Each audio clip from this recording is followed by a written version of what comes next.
Iran पर होगा बड़ा हमला। मैं आपको बता देता हूं कि मामला क्या है, क्या होना है, कैसे होना है। डोनाल्ड ट्रंप ने अपनी कैबिनेट से वॉर रूम में मुलाकात की है। उसमें प्लान किया गया है जिसमें पहला ऑप्शन ये रहा है कि ईरान के खर्ग आइलैंड पर कब्जा कर लेते हैं। पहला ऑप्शन ये है।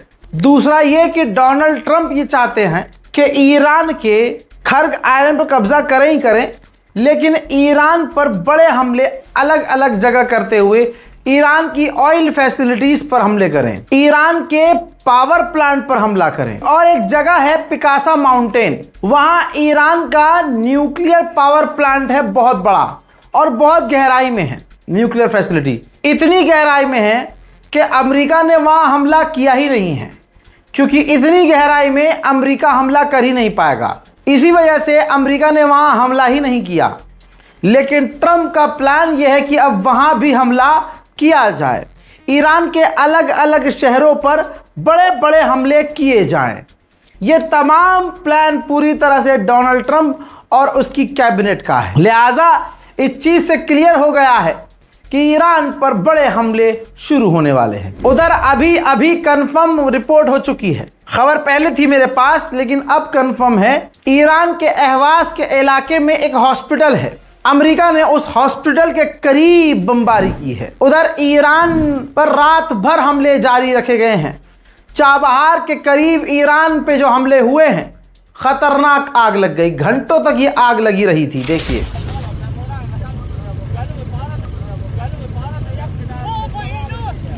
अमेरिका का प्लान यह है कि ईरान पर छोटे मोटे हमले लगातार करते रहें। स्ट्रेटजी इसके पीछे क्या है कि ईरान पर छोटे छोटे हमले रोज करते रहेंगे, ईरान का डिफेंस सिस्टम कमजोर हो जाएगा और फिर उसके बाद अचानक ईरान पर हम बड़े हमले कर देंगे। गुलाबी सुअर कल तक कह रहा था कि ईरान हार गया है, याद है? गुलाबी सुअर ने हमेशा कहा कि ईरान हार गया है, हमने ईरान को हरा दिया है। अब बयान आपको सुनाऊंगा, बहुत छोटी सी क्लिप है जिसमें गुलाबी सुअर कह रहा है कि ईरान जल्द हार जाएगा। सुनिए। The level that we're booming. The country is booming, and we'll have Iran defeated soon. They'll be defeated very soon. क्या मतलब? अबे अभी तो तू कह रहा था ईरान हार गया है और आज कह रहा है कि ईरान हार जाएगा। इसका मतलब तू हिजड़ा है, तेरी जबान खुद है ही नहीं कुछ। गुलाबी सुअर ने हवा में तीर फेंकते हुए कहा कि वो चाहते हैं कि हम बैठ के सेटलमेंट करें और बहुत जल्द आपको और हमको पता चल जाएगा कि हम सेटलमेंट करेंगे या उन्हें खत्म कर देंगे। इसी तरह से जहर उगलते हुए उसने कहा, मैं IRGC को मिटा सकता हूं जैसे मैंने ISIS दाइश को मिटाया है। बताइए, दाइश को बनाने वाला दावे कर रहा है कि उसने ISIS को मिटाया है। अरे तू तो मालिक है दाइश का भाई। गुलाबी सुअर जब फंसता है तो AI का सहारा लेता है। ईरान में खामनाई की शहादत में, उनके जनाजे में पूरी दुनिया उमड़ी। जब वीडियो आई तो सुअर की झांट ने बोल दिया कि भैया ये तो AI वाली तस्वीर है। अब मिनाब पर इसने इंटरव्यू देते हुए कहा है, ये आप पॉडकास्ट देख रहे हैं जिसके अंदर गुलाबी सुअर से पूछा गया मिनाब के बारे में, तो कहता है कि मिनाब के पीछे कौन था शायद कभी पता नहीं चल पाएगा, क्योंकि जो तस्वीर मिनाब की आई थी वो AI वाली तस्वीर आई थी। मतलब मिनाब में 170 से 80 स्टूडेंट्स मारी गई हैं। यह हराम का गुलाबी सुअर कहता है, इसका नाड़ा खींचूं, कहता है कि वो AI वाली तस्वीर है। इस वजह से सच पता नहीं चल पाएगा। तो आप देख लीजिए दुनिया का सबसे बड़ा क्रिमिनल कौन है। और जब क्रिमिनल माइंड को आप राष्ट्रपति और प्रधानमंत्री बना दोगे तो भाई वो 2002 दोबारा करवाएगा, मतलब सॉरी तो बात हो गई, तो भाई वो मिनाब में कत्ल करवाएगा ही करवाएगा। आगे बढ़ते हैं हजरात मोहतरम। उधर ये गुलाबी सुअर का पालतू है जेडी वेंस, भाई ये इसके बयान अलग है। इसने कहा कि अगर ईरान की सरकार अपनी सरकार बदलना चाहे तो बदल दे, और उसकी सरकार बदलने के लिए हम अपनी फौज नहीं उतारने वाले। अबे हराम के जनों, अभी तो तुम ही खेल रहे थे, तुम फौज उतारोगे, ईरान में घुसपैठ करोगे, खर आइलैंड कब्जा करोगे। सबको पता है तुम्हारी औकात ईरान के करीब जाने की है नहीं, दूर दूर से खेलते हो तुम, सामने जा नहीं सकते। गुलाबी सुअर कह रहा है कि मिलिट्री उतारेंगे हम, और तुझे पता है कि नहीं उतार सकते तो दूसरी बातें कर रहा है।